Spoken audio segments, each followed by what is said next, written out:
அனைத்து நண்பர்களுக்கும் வணக்கம். பொது தமிழில் ஒருவரி வினாக்கள் சீரிஸ் பார்த்துக்கிட்டு இருக்கோம். இது 5வது பதிவு. ஏற்கனவே 4 வீடியோ போட்டிருக்கேன். அதை பார்க்காதவங்க பார்த்துட்டு வாங்க. இந்த வீடியோவில் கொடுக்குற கண்டென்ட் ரொம்ப குறைவாக இருக்குது, இன்னும் வீடியோவோட லென்த் அதிகப்படுத்தலாம் அப்படின்னு நீங்கள் விரும்புனீங்கனாக்க கமெண்ட்டில் பதிவு பண்ணுங்கள். இனி வரக்கூடிய அடுத்தடுத்த வீடியோலையும் பார்த்திங்கன்னா கண்டென்ட் இன்னும் கொஞ்சம் சேர்த்து கொடுக்குறேன். ஏன்னா நிறைய பேர் ரொம்ப லென்த்தாக இருந்தால் பார்க்க மாட்டுறாங்க. அதுக்காக தான் ஒரு கொஞ்சமாக டைம் எடுத்து அந்த டைமுக்குள்ளே மேக்ஸிமம் எவ்வளோ கண்டென்ட் கொடுக்கணுமோ அதை கொடுத்துக்கிட்டு இருக்கேன். இன்னும் அதிகமாக கொடுக்கணும்னு நீங்கள் விருப்பப்பட்டீங்கன்னாக்கா கமெண்ட்டில் சொல்லுங்கள். அடுத்த வீடியோவில் அதை மாற்றிக்கிறேன். ஓகேவா? சரி வாங்க இன்றைக்கி வீடியோக்குள்ளே போயிடுவோம். நம்மாழ்வார் பிறந்த குருகூர் என்பதன் தற்போதைய பெயர் என்னன்னு கேட்குறாங்க. இது ஆழ்வார் திருநகரி. இந்த கேள்வி பார்த்திங்கன்னா 2022 குரூப் 4 கேட்டிருந்தாங்க. ஓகேவா? நம்மாழ்வார் பிறந்த குருகூர் தம் பழம் பெயரை துறந்து தற்போது எவ்வாறு அழைக்கப்படுகிறது அப்படின்னு கேட்டிருந்தாங்க. ஓகேவா? அதுக்கான ஆன்சர் ஆழ்வார் திருநகரியாக இருந்தது, ஆப்ஷனில் கொடுத்துருந்தாங்க. ஓகேவா? சரி, அடுத்து சிறந்த ஊர்கள் எவ்வாறு அழைக்கப்படுகிறதுன்னு கேட்டிருக்காங்க. இது நகரம்னு சொல்லுவாங்க. அதாவது சிறந்த ஊர்களை நகரம்னு சொல்லுவாங்க, புறம் அப்படின்னு சொல்லுவாங்க. அதாவது காஞ்சிபுரம் அப்படின்னு சொல்லுவோம் இல்லைங்களா, அந்த மாதிரி புறம்னு சொல்லலாம், நகரம்னு சொல்லலாம். ஓகேவா? அடுத்ததாக விருதுப்பட்டி என்பதன் தற்போதைய பெயர் கேட்குறாங்க. இது விருதுநகர். ஓகேவா? விருதுப்பட்டி அப்படின்றது காமராசர் பிறந்த ஊர். ஓகேவா? காமராசர் பிறந்த ஊர் தான் விருதுநகர். ஓகேவா? அடுத்ததாக மயிலாப்பூரில் உள்ள கபாலீஸ்வரர் சிவத்தலத்தை பற்றி பாடல் பாடியவர் கேட்டிருக்காங்க. இது திருஞான சம்பந்தர். ஓகேவா? மயிலாப்பூரில் இருக்கிற கபாலீஸ்வரர் சிவத்தலத்தை பற்றி பாடல் பாடினது யாருன்னு கேட்டாங்கன்னா திருஞான சம்பந்தர். அடுத்ததாக முதல் ஆழ்வார்களால் பாடப்பெற்ற சிறப்புக்குரிய ஊர் அப்படின்னு கேட்டிருக்காங்க. திருவல்லிக்கேணி. ஓகேவா? இந்த திருவல்லிக்கேணியை பற்றி முதல் ஆழ்வார்கள் யாருன்னா பொய்கை ஆழ்வார், பூதத்தாழ்வார், அப்புறமா பேயாழ்வார். இவங்க 3 பேர் பாட்டு பாடியிருக்காங்க. ஓகேவா? யார் யார்? பொய்கை ஆழ்வார், பூதத்தாழ்வார், பேயாழ்வார். இவங்க 3 பேரும் தான் முதல் ஆழ்வார்கள். இவங்க 3 பேருமே திருவல்லிக்கேணி அந்த ஊரை பற்றி பாடியிருக்காங்க. அதுதான் சொல்லியிருக்காங்க. ஓகேவா? அதாவது முதல் ஆழ்வார்களால் பாடப்பெற்ற சிறப்புக்குரிய ஊர் அப்படின்னு கேட்டாங்கன்னா திருவல்லிக்கேணி. ஓகேவா? அடுத்ததாக தொழில்களால் சிறப்படையும் ஊர் எவ்வாறு அழைக்கப்படுகிறது அப்படின்னு கேட்டாங்கன்னா பேட்டை. ஓகேவா? ஒரு ஊர் அந்த இடத்துல அந்த தொழிலுக்கு அது ஃபேமஸ் அப்படின்னா அது கூட பேட்டை அப்படின்றத சேர்த்திக்குவாங்க. ஓகேவா? அடுத்ததாக வானரங்கள் அப்படின்னா பொதுவாக குரங்குகள் அப்படின்னு சொல்லலாம். அதில் நமக்கு அந்த திருக்குற்றால குறவஞ்சியில் அந்த பாட்டில் வானரம் அப்படின்னா ஆண் குரங்கை பற்றி சொல்லியிருப்பாங்க. ஆனால் பொதுவாக குரங்குகள்னு சொல்லுவாங்க.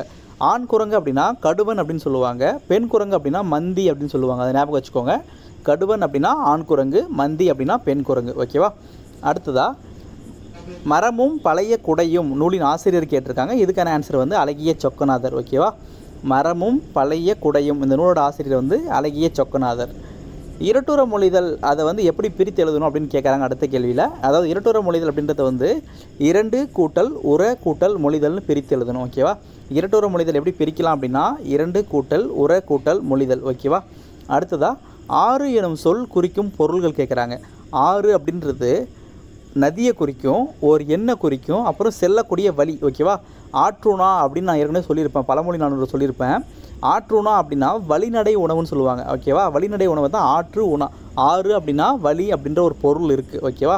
ஆறு அப்படின்னா நதி சொல்லுவாங்க, ஒரு எண், அப்படி இல்லைன்னா நம்ம போகக்கூடிய ஒரு பாதை, ஒரு வழி அப்படி எடுத்துக்கலாம். ஓகேவா? அடுத்ததாக ஒரு சில நாட்கள் கொடுத்துருக்காங்க, பார்த்துருவோம்.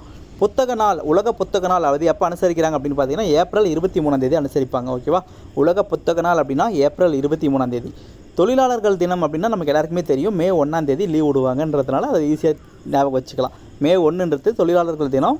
எப்போ இருந்து இந்த மே தினம் அப்படின்றத செலிப்ரேட் பண்ணுறாங்க அப்படின்னு பார்த்தீங்கன்னா 1923 செலிப்ரேட் பண்ணுறாங்க. சிங்காரவேலன் அப்படின்றது தான் பார்த்திங்கன்னா இந்த மே தினத்தை அறிமுகப்படுத்தினவர் நம்ம பார்த்துருப்போம். ஓகேவா? சிங்காரவேலன் அப்படின்றவர். ஓகேவா? உலக புத்தக நாள் அப்படின்றது ஏப்ரல் 23 பார்த்துட்டோம். தொழிலாளர் தினம் அப்படின்றது மே 1 பார்த்துட்டோம். இது காமனாக தெரிஞ்சது. அடுத்த 2 பார்த்துக்கலாம். அகிம்சை தினம் அப்படின்னா அக்டோபர் 2 காந்தி பிறந்த நாளை அகிம்சை தினமாக கொண்டாடுவாங்க. குழந்தைகள் தினம் அப்படின்னா நவம்பர் 14 நேரு பிறந்த நாள். ஓகேவா? காந்தி பிறந்த நாளை அகிம்சை தினமாக கொண்டாடுவாங்க அக்டோபர் 2. நேரு பிறந்த நாளில் குழந்தைகள் தினம்னு கொண்டாடுவாங்க நவம்பர் 14. ஓகேவா? அடுத்ததாக உலக சுற்றுச்சூழல் தினம். அதாவது சுற்றுச்சூழல் தினம் எப்போ அனுசரிக்கிறாங்க அப்படின்னு பார்த்தீங்கன்னா ஜூன் 5. ஓகேவா? ஜூன் 5 சுற்றுச்சூழல் தினம் ஞாபகம் வச்சுக்கோங்க. அடுத்ததாக ஒன்று தனியாக பார்க்குற மாதிரி வச்சுக்கோங்க. கொடி நாள். சரி, இங்கே ஒரே நிமிஷம்.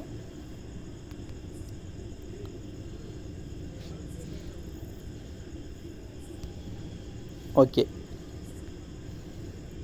கொடிநாள் எப்போ அனுசரிக்கிறாங்க அப்படின்னு பார்த்தீங்கன்னா டிசம்பர் 7. உலக மகளிர் தினம் எப்போ அனுசரிக்கிறாங்கன்னு பார்த்தீங்கன்னா மார்ச் 8. ஓகேவா? உலக மகளிர் தினம் அப்படின்னு கேட்டாங்கன்னா மார்ச் 8. தேசிய மகளிர் தினம் அப்படின்னு கேட்டாங்கன்னா பிப்ரவரி 13. இந்த பிப்ரவரி 13 வந்து தேசிய மகளிர் தினமாக அனுசரிக்கிறோம் இல்லையா? இது வந்து யாரோட பிறந்தநாள் அப்படின்னு பார்த்தீங்கன்னா சரோஜினி நாயுடு அவங்களோட பிறந்தநாள். ஓகேவா? உலக மகளிர் தினம்னு கேட்டால் மார்ச் 8, தேசிய மகளிர் தினம் அப்படின்னு கேட்டாங்கன்னா பிப்ரவரி 13. ஓகேவா? அடுத்ததாக தேசிய ஒருமைப்பாட்டு தினம் அப்படின்னு கேட்டாங்கன்னா நவம்பர் 19. இந்த நவம்பர் 19 யாரோட பிறந்தநாள் அப்படின்னு பார்த்தீங்கன்னா இந்திரா காந்தியோட பிறந்தநாள். ஓகேவா? தேசிய ஒருமைப்பாட்டு தினம் அப்படின்னா நவம்பர் 19. இது வந்து இந்திரா காந்தியோட பிறந்தநாள் அன்றைக்கி அனுசரிக்கிறாங்கன்னு ஞாபகம் வச்சுக்கோங்க. அடுத்ததாக மனித உரிமைகள் தினம் அப்படின்னு பார்த்தீங்கன்னா டிசம்பர் 10. மனித உரிமைகள் தினம் அப்படின்றது பார்த்திங்கன்னா நமக்கு ஐநா சபையால் வந்து இது பண்ணதாக வரும். அதாவது இது வந்து பார்த்திங்கன்னா 1948 நம்ம செலிப்ரேட் பண்ணுறோம். ஓகேவா? 1948 டிசம்பர் 10 அந்த தேதியிலிருந்து வருஷம் டிசம்பர் 10 வந்து மனித உரிமைகள் தினமாக வந்து கொண்டாடுறோம். ஓகேவா? ஞாபகம் வச்சுக்கோங்க. அடுத்ததாக தமிழ் விருந்து எனும் நூலின் ஆசிரியர் கேட்குறாங்க. தமிழ் விருந்து அப்படின்ற நூலோட ஆசிரியர் யாருன்னு பார்த்தீங்கன்னா ராபி சேதுப்பிள்ளை. ஓகேவா? தமிழ் விருந்து எனும் நூலின் ஆசிரியர் பேர் கேட்டாங்கன்னா ராபி சேதுப்பிள்ளை. ஓகேவா?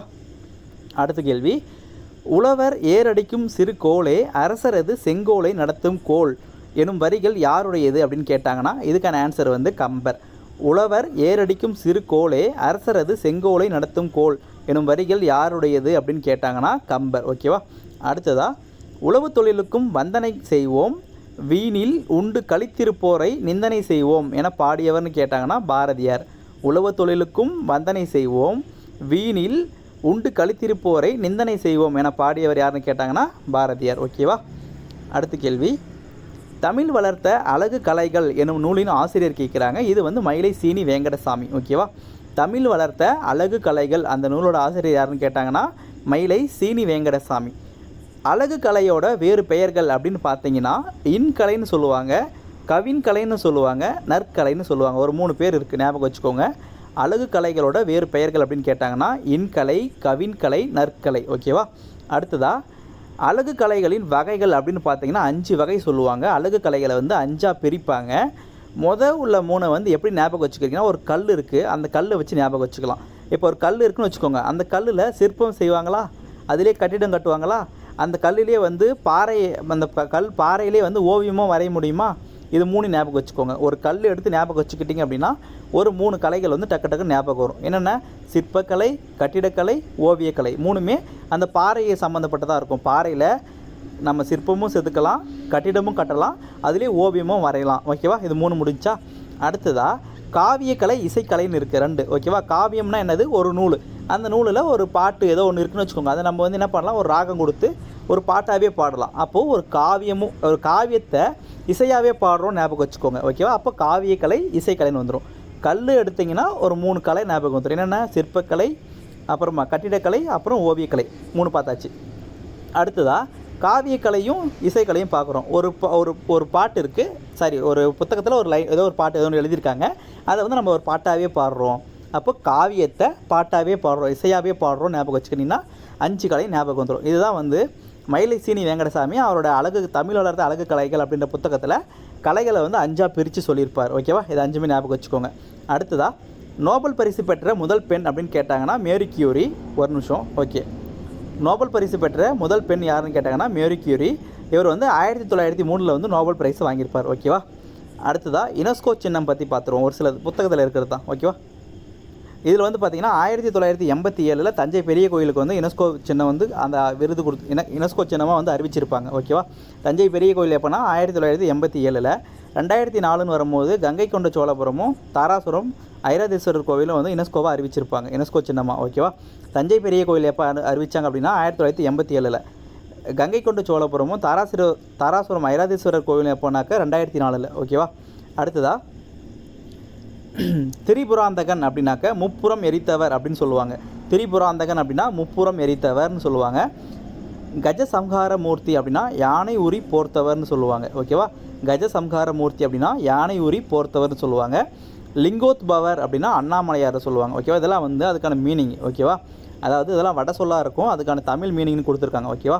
திரிபுராந்தகன் அப்படின்னா முப்புறம் எரித்தவர், கஜசம்ஹார மூர்த்தி அப்படின்னா யானை உரி போர்த்தவர், லிங்கோத்பவர் அப்படின்னா அண்ணாமலையார். இதெல்லாமே வந்து தாராசுரம் ஐராதீஸ்வரர் கோவிலில் இருக்கக்கூடிய அந்த சிற்பங்களை வச்சு சொல்லுவாங்க. அடுத்ததாக செய்யும் தொழிலே தெய்வம் என பாடிய கவிஞர் யாருன்னு கேட்டாங்கன்னா பட்டுக்கோட்டை கல்யாண சுந்தரம். இது வந்து ரிப்பீட்டட் கொஸ்டின். செய்யும் தொழிலே தெய்வம் அப்படின்னா பட்டுக்கோட்டை கல்யாண சுந்தரம். அடுத்ததாக ஏற்கனவே போன வீடியோவில் சொல்லியிருந்தேன் முத்துராமலிங்க தேவரோட சிறப்பு பெயர்கள் வந்து அடுத்த வீடியோவில் தரேன்னு சொல்லிட்டு இருந்தேன். அதுதான் கொடுத்துருக்கேன். முத்துராமலிங்க தேவரோட சிறப்பு பெயர்கள் அப்படின்னு பார்த்தாக்க வந்து விவேகானந்தரின் தூதர்னு சொல்லுவாங்க. அடுத்ததாக நேதாஜியின் தளபதின்னு சொல்லுவாங்க. அதுக்கப்புறமா சத்தியசீலர், முருகபக்தர், ஆன்மீக புத்திரர்னு சொல்லுவாங்க. அடுத்ததாக தமிழ் பாடும் சித்தர்னு சொல்லலாம். அடுத்தது வந்து பார்த்திங்கன்னா தென்பாண்டி சீமையின் முடிசூடா மன்னன் அப்படின்னு சொல்லுவாங்க. அதுக்கப்புறமா ஒரு 4 இருக்கும். அந்த 4 வந்து சேர்த்து பார்த்துக்கோங்க. புலமையில் கபிலர், வலிமையில் கரிகாலன், கொடையில் கர்ணன், பக்தியில் பரமஹம்சர், அதுக்கப்புறமா லாஸ்ட்டாக வந்து இந்திய தாயின் நன்மகன். ஓகேவா? யார் என்னென்னு பார்த்துருவோம். முதல்ல இருந்து விவேகானந்தரோட தூதராக இருந்திருப்பார், நேதாஜிக்கு தளபதியாக இருந்திருப்பார். அதுக்கப்புறமா பார்த்தீங்கன்னா சத்தியசீலர், முருகபக்தர், ஆன்மீக புத்திரர், இது 3 ஒரு செட்டு. அதுக்கப்புறமா தனியாக தமிழ் பாடும் சித்தர். ஓகேவா? அதுக்கப்புறமா தென்பாண்டி சீமையின் முடிசூடா மன்னன். அதுக்கப்புறமா ஒரு 3 செட், ஒரு 4 இது சேர்ந்தாப்புல. புலமையில் கபிலர், வலிமையில் கரிகாலன், கொடையில் கர்ணன், பக்தியில் பரமஹம்சர். ஓகேவா? இதெல்லாம் போக இந்திய தாயின் நன்மகன் இதெல்லாமே கொடுத்துருப்பாங்க. ஓகேவா? இதெல்லாம் வந்து அவரோட சிறப்புகள். சிறப்பு பெயர் அப்படின்னு எடுத்துக்கிட்டிங்கன்னா ஒரு 4 இருக்கும். ஓகேவா? என்னென்னு பார்த்தீங்கன்னா வேதாந்த பாஸ்கர், பிரணவகேசரி, சன்மார்க்க சண்டமாருதம், இந்து புத்த சமய மேதை. ஓகேவா? இந்து புத்த சமய மேதை போன வீடியோலேயே பார்த்துருப்போம். இதெல்லாமே வந்து அவரோட சிறப்பு பெயர்கள். வேதாந்த பாஸ்கர், பிரணவகேசரி, சன்மார்க்க சண்டமாருதம், இந்து புத்த சமய மேதை. ஓகேவா? இதோட 6ஆம் வகுப்பு பழைய புத்தகத்தில் இருக்கிற மேக்ஸிமம் முக்கியமான ஒரு வினாக்கள்லாம் எடுத்துகிட்டு வந்து கொடுத்துருக்குறேன். இப்போ நான் இது வரைக்கும் உங்களுக்கு வீடியோவில் கொடுத்த எல்லாமே வந்து பார்த்திங்கன்னா நான் வந்து நம்மளோட வெப்சைட்டில் ஒரு வீடியோவாக அதுக்கு தகுந்த மாதிரி ஓகேவா தினமும் போட்டிருப்பேன் இல்லைங்களா, அந்த மாதிரி தனித்தனியாக நான் வந்து போட்டு உங்களுக்கு வந்து ஒரு லேபிள் போட்டு ப்ளேலிஸ்ட் மாதிரி இப்போ எப்படி யூடியூப்பில் ப்ளேலிஸ்ட் இருக்கோ அந்த மாதிரி வெப்சைட்டில் நான் கொடுக்குறேன் ஒன்லைனர். ஓகேவா? நீங்கள் வந்து அங்கே படிச்சிக்கலாம். ஓகேவா? அதுக்கான லிங்க்லாம் வந்து நான் ஒரு வீடியோக்குள்ளே டிஸ்கிரிப்ஷனில் வந்து ஆட் பண்ணுறேன் மொத்தமாக. ஓகேவா? டே வைஸாக போட்டு நான் ஆட் பண்ணி கொடுக்குறேன். அது வந்து நீங்கள் அங்கே பார்த்துக்கலாம். ஓகேவா? வீடியோ பிடிச்சிருந்துச்சி அப்படின்னா ஒரு லைக் பண்ணிக்கோங்க. குறிப்பாக வந்து உங்களோட கமெண்ட்டை தெரிவிங்க. ஓகேவா? என்னென்னா இன்னும் அதிகமான கண்டென்ட் எடுத்துகிட்டு வரலாம். வீடியோவோட லென்த்து வந்து ஒரு 20 நிமிஷம் இல்லை 25 நிமிஷம் வரைக்கும் எக்ஸ்டெண்ட் பண்ணலாம் அப்படின்னு நீங்கள் நினச்சிங்கனாக்க அதையும் கமெண்ட்டில் தெரிவிங்க. அதுக்கு தகுந்த மாதிரி கண்டென்ட் எடுத்துகிட்டு வந்து வீடியோவோட லென்த்தை வந்து கொஞ்சமாக நான் இன்க்ரீஸ் பண்ணிக்கிறேன். ஓகேவா? ரொம்ப அதிகமாக கொடுத்தாலும் நிறைய பேர் வந்து பார்க்க மாட்டாங்க, ஸ்கிப் பண்ணிவிட்டு போயிடுவாங்க. அதுக்காக தான் வந்து வீடியோவோட அந்த டியூரேஷன் வந்து நான் குறைச்சிருக்கிறேன். மேக்ஸிமம் வந்து எல்லாரையும் பார்க்க வைக்கணும் அப்படின்றத நம்மளோட மோட்டிவாக இருக்குது. ஓகேவா?